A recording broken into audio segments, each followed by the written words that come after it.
I got so much motherfucking design on right now. Break it down, bring it back, make it clap. I got 3 old thoughts, new block, wear that thing. Bitches on my line, and you know. Assalamualaikum warahmatullahi wabarakatuh. Perkenalkan, kami dari kelas 11-6. Saya Firina Dazra Putri, nomor absen 15.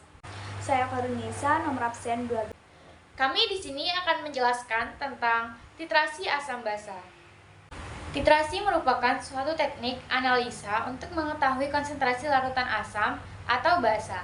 Nah, analisis dengan cara ini disebut juga dengan analisis volumetri karena yang diukur adalah volume dari asam atau basa yang terpakai dalam titrasi. Selanjutnya berikut ini adalah beberapa istilah dalam titrasi asam basa yang perlu teman-teman ketahui. Yang pertama, titran. Nah, titran adalah larutan baku atau larutan yang konsentrasinya sudah diketahui dengan pasti. Dan yang kedua yaitu tetran, yang merupakan larutan yang dititrasi atau larutan yang belum diketahui konsentrasinya. Berikutnya yaitu titik ekivalen, merupakan kondisi di mana asam dan basa tepat reaksi, yaitu pada saat jumlah mol H+ dari asam yang bereaksi sama dengan jumlah mol H- dari basa yang bereaksi. Kemudian, titik akhir titrasi merupakan suatu kondisi saat indikator mengalami perubahan warna. Selanjutnya, pada saat titik ekivalen jumlah mol H+ dari asam sama dengan jumlah mol H- dari basa, maka pada saat tercapai titik ekivalen berlaku rumus Ma kali Va kali A sama dengan Mb kali Vb kali B, di mana Ma merupakan molaritas asam, Va merupakan volume asam, A merupakan valensi asam, Mb merupakan molaritas basa, Vb adalah volume basa, dan B adalah valensi basa. Nah, persamaan inilah yang kita gunakan dalam perhitungan untuk menentukan konsentrasi asam atau basa dalam titrasi. Kemudian berikut ini adalah alat-alat utama yang digunakan dalam titrasi asam basa, yaitu yang pertama statif dan klem, buret, serta elemen Year. Nah, alat-alat ini digunakan menjadi seperti gambar berikut ini. Lalu, bagaimana langkah-langkah titrasi asam basa? Nah, sebagai contoh misalnya kita melakukan praktikum untuk menentukan konsentrasi 20 ml asam HCl melalui titrasi menggunakan larutan NaOH 0,1 molar dengan tambahan indikator pp. Nah, dalam hal ini hanya berperan sebagai titran atau larutan baku yang sudah diketahui konsentrasinya, dan HCl berperan sebagai titrat, yaitu larutan yang akan kita tentukan konsentrasinya. Nah, tahapan yang harus kita lakukan adalah pertama, kita masukkan larutan baku NaOH ke dalam buret dengan bantuan corong hingga NaOH mencapai skala 0. Kemudian kita masukkan 20 ml HCl ke dalam Erlenmeyer dan kita tambahkan 2 tetes indikator pp. Selanjutnya, kita lakukan titrasi, yaitu larutan NaOH yang berada dalam buret diteteskan secara perlahan-lahan melalui kran ke dalam Erlenmeyer. Nah, pada saat ini elemen digoyang-goyang sehingga NaOH dapat bereaksi dengan HCl. Berikutnya, penambahan NaOH ke dalam Erlenmeyer kita hentikan ketika sudah terjadi perubahan warna dalam Erlenmeyer. Perubahan warna ini menandakan telah tercapainya titik akhir titrasi atau titik ekivalen. Kemudian kita catat volume NaOH yang terpakai dengan melihat volume yang berkurang pada buret. Nah, sebagai contoh, misalnya volume NaOH yang terpakai adalah 40 ml.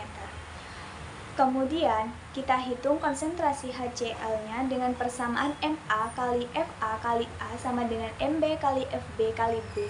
Ma adalah molaritas HCl yang akan kita tentukan pH-nya adalah volume HCl yang digunakan, yaitu 20 ml.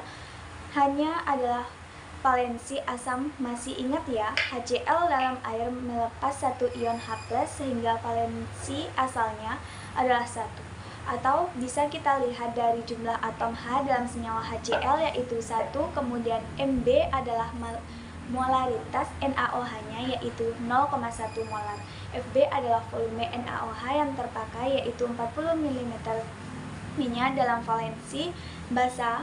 Masih ingat juga ya bahwa NaOH melepas satu ion OH- dalam air sehingga valensi basanya adalah yang bisa kita lihat dari jumlah OH.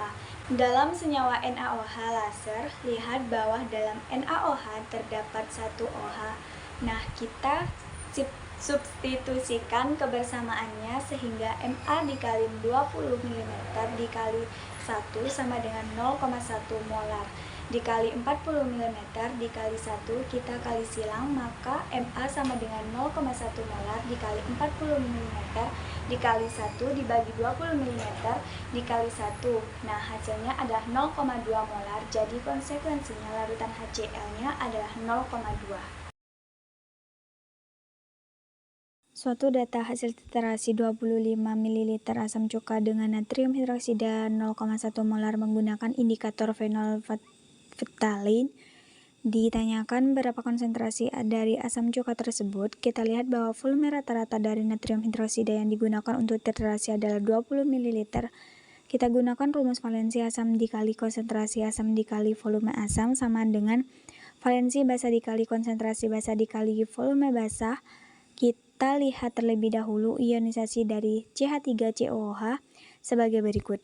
Dihasilkan valensi dari asamnya adalah 1, lalu penguraian dari NaOH adalah sebagai berikut. Dihasilkan valensi dari basanya dalam satu pasukan data yang diketahui, didapatkan konsentrasi asamnya adalah 0,08. Diketahui ada volume dari KOH, berarti volume basa sebesar 100 ml, kemudian molaritas KOH-nya berarti molaritas basa sebesar 0,1 molar, kemudian karena KOH ini jumlah OH-nya ada 1, yang artinya valensi bahasanya sebanyak 1, kemudian ada H2SO4, jadi larutan KOH ini diperlukan untuk mentitrasi larutan H2SO4. Jadi, ada H2SO4 sebesar 0,1 molar di molaritas asamnya, MA sebesar 0,1 molar, kemudian karena H2SO4 hanya ini ada 2, artinya valensi asamnya besar 2. Nah, ditanyakan adalah volume asamnya sebesar berapa. Untuk menjawab soal ini kita akan menggunakan rumus titrasi. Rumus titrasi sebagai berikut. MA dikali FA dikali A sama dengan MB kali FB kali B. Nah, rumus titrasi ini seperti ini ya, karena kan harus netral. Itu kan harus netral, artinya mol asamnya itu sama dengan mol basa kan. M kali V itu sama dengan mol ya. Nah, tinggal kita masukkan nih MA sebesar 0,1, FA-nya yang dicari, A-nya 2 sama dengan MB-nya 0,1 dan B-nya 1. Nah, ini akan didapatkan hasil QS sama dengan 10 dibagi 0,2, hasilnya sama dengan 50 ml. Jadi jawabannya yang B. Pada soal ini diketahui beberapa poin berikut, yaitu diketahui asamnya adalah H2SO4 dan diketahui volumenya untuk basanya adalah NaOH, yang diketahui volume dan kemolaran. Yang ditanyakan adalah kemolaran H2SO4. Kemudian kita ketahui H2SO4 sendiri adalah larutan asam kuat yang dapat terionisasi sempurna. Reaksi ionisasinya adalah menghasilkan 2H+ plus SO4 2-. Dari sini kita dapatkan jumlah valensi asamnya adalah 2. Sedangkan NaOH adalah larutan basa kuat yang juga terionisasi sempurna. Reaksi ionisasinya menghasilkan Na+ plus OH-. Jumlah valensi basanya adalah 1. Kemudian rumus yang digunakan adalah seperti ini, yaitu Va dikalikan Ma dikalikan A sama dengan Vb dikali Mb dikalikan B. Dengan masing-masing penjelasannya, kemudian dari rumus ini kita bisa langsung memasukkan angka-angka atau data yang kita ketahui, dan dari sini akan didapatkan untuk VA-nya yaitu 20 dikali MA dikali 2 untuk A sama dengan 30 VB-nya, dan 0,1 MB-nya, B-nya yaitu 1. Dihasilkan MA-nya sama dengan 3/40, yaitu MA-nya 0,075. Untuk mengubah 40 molar H2SO4 6 molar menjadi H2SO4 5 molar diperlukan tambahan air sebanyak penambahan zat larut untuk menurunkan atau memperkecil konsentrasi larutan dari konsentrasi awalnya. Rumus di pengenceran yaitu V1 dikali N1 sama dengan V2 dikali M2.